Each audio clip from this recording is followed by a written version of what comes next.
Assalamualaikum, apa kabar good people? Selamat datang, selamat bergabung. Saya BDT dari Borneo Sabah akan menemani teman-teman dalam episode reaction kali ini. Nah guys, dari mana nama Nusantara ini guys?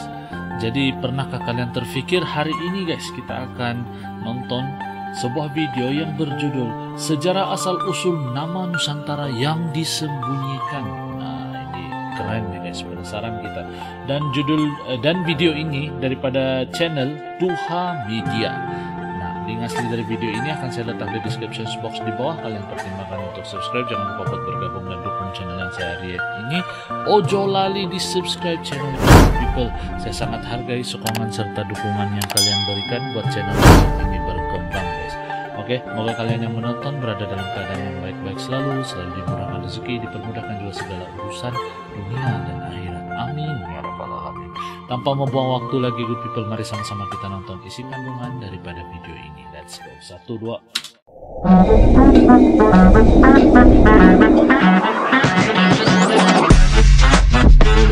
Yo, kumaha damang, salam silaturahmi good people. Ojo lali di subscribe yo channelku. Nah guys, asal muasal sejarah asal muasal nama Nusantara yang diambil dari kitab kuno yang bernama Kertagama dan melalui proses yang sangat panjang untuk menamainya. Bagaimana? Nusantara merujuk pada wilayah kekuasaan kerajaan Majapahit yang pernah mengalami masa kejayaannya.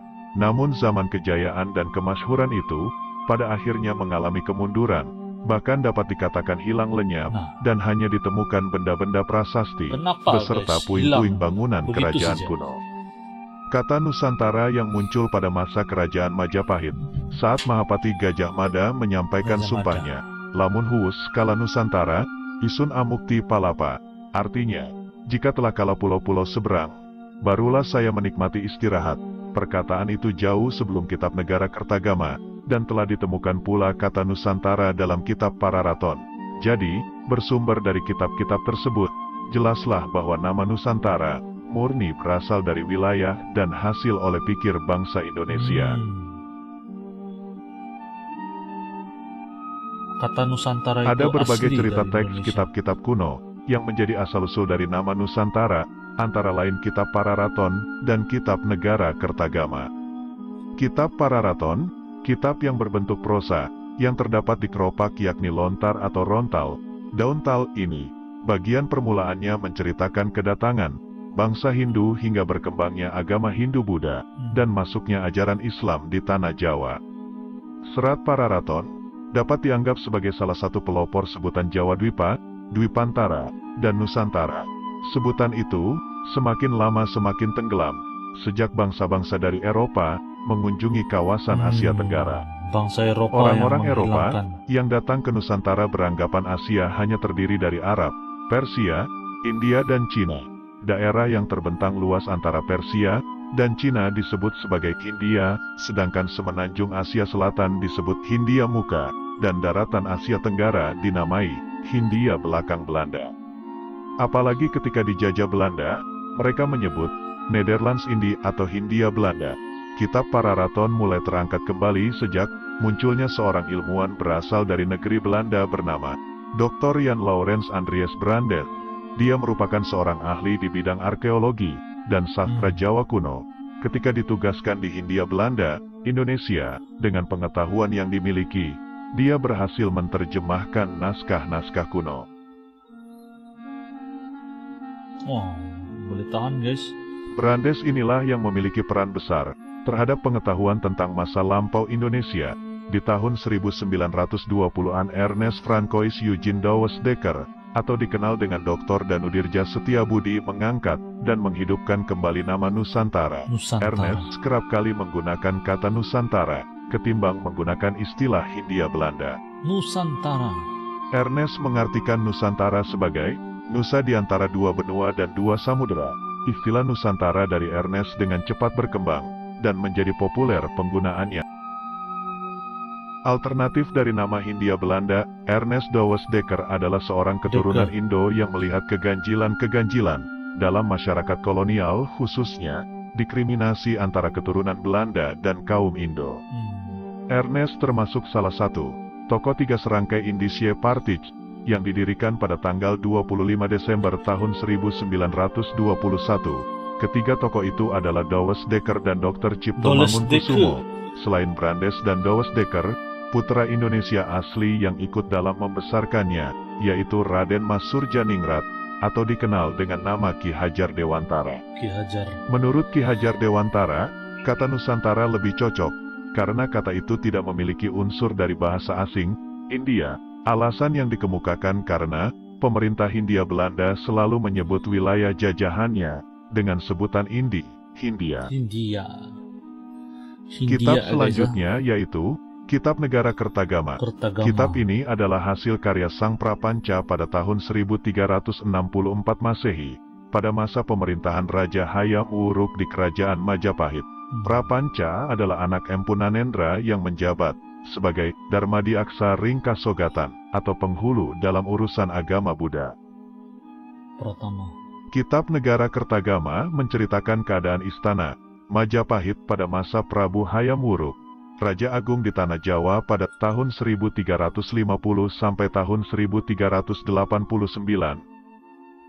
Dari sinilah nama Nusantara tercatat dalam literatur berbahasa Jawa Kawi. Jadi kata Nusantara ini sudah lama digunakan. Nama Nusantara pada zaman kuno. Sekitar tahun 160, seorang ahli geografi, astronomi, dan astrologi berasal dari Yunani bernama Claudius Ptolemy ketika mengunjungi Nusantara, Raja Putra daerah di Pandeglang.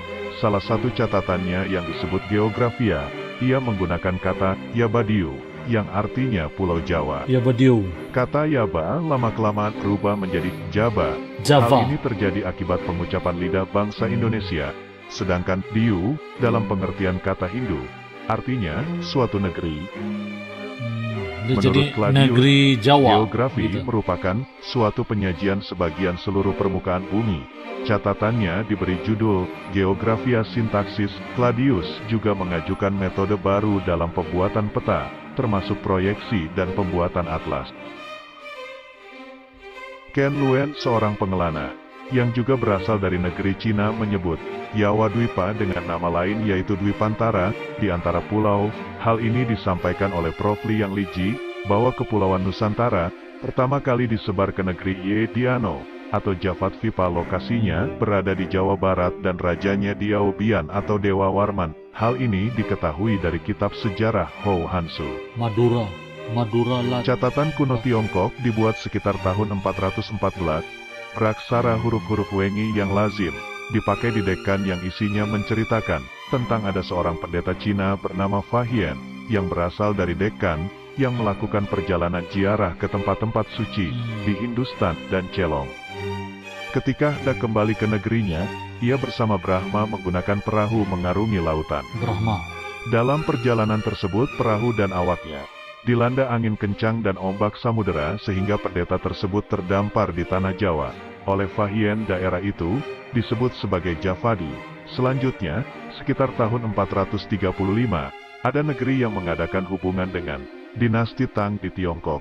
Negeri tersebut oleh dinasti Tang disebut Javada. 2 tahun kemudian ada lagi negeri yang mengadakan hubungan dengan Tiongkok, namun dengan sebutan Langasu atau Langka. Dalam catatan pengelana Cina lainnya, didapati kata Nanhai yang artinya Kepulauan Laut Selatan. Ada pula yang menyebutnya sebagai Yepoti, sedangkan kitab-kitab yang bertuliskan bahasa Sanskerta di awal tahun Masehi. Pulau Jawa oleh bangsa India dinamakan Yawa Dwipa, yang artinya Pulau Jawawut, yakni sejenis tumbuhan padi. Kata Yawa bagi lidah orang Jawa, karena sulit diucapkan lambat laun berubah menjadi Jawa. Dalam catatan kuno lainnya, bangsa India menyebut Pulau Jawa sebagai Dwipantara, yang diartikan sebagai kepulauan tanah seberang. Dalam kisah Ramayana versi India disebut juga sebagai Yawa Dwipa. Jika di dalam bahasa Jawa kuno zaman Majapahit, diartikan menjadi Nusantara. Begitu pula dengan sebutan kata Dwipa, dalam bahasa Kawi diartikan sama dengan Nusa atau pulau. Jika ditulis selengkapnya, kata Dwipantara ditafsirkan menjadi Nusantara. Kisah dalam Ramayana yang ditulis pada abad kedua oleh Nusantara dinamakan sebagai Swarna Dwipa yang artinya Kepulauan Emas. kisah tersebut menceritakan pencarian Dewi Sinta, Dewi Sinta. istri Rama yang diculik Oh, Rahwana iya. sampai ke Suwarnatwipa.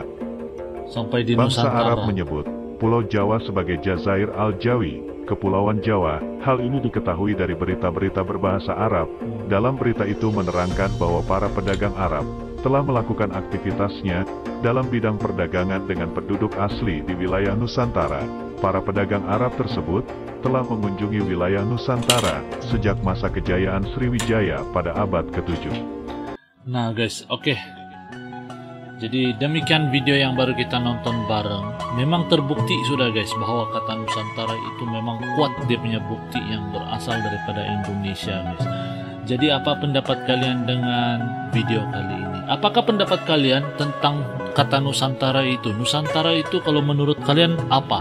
Ataupun bahagian daripada apa sahaja?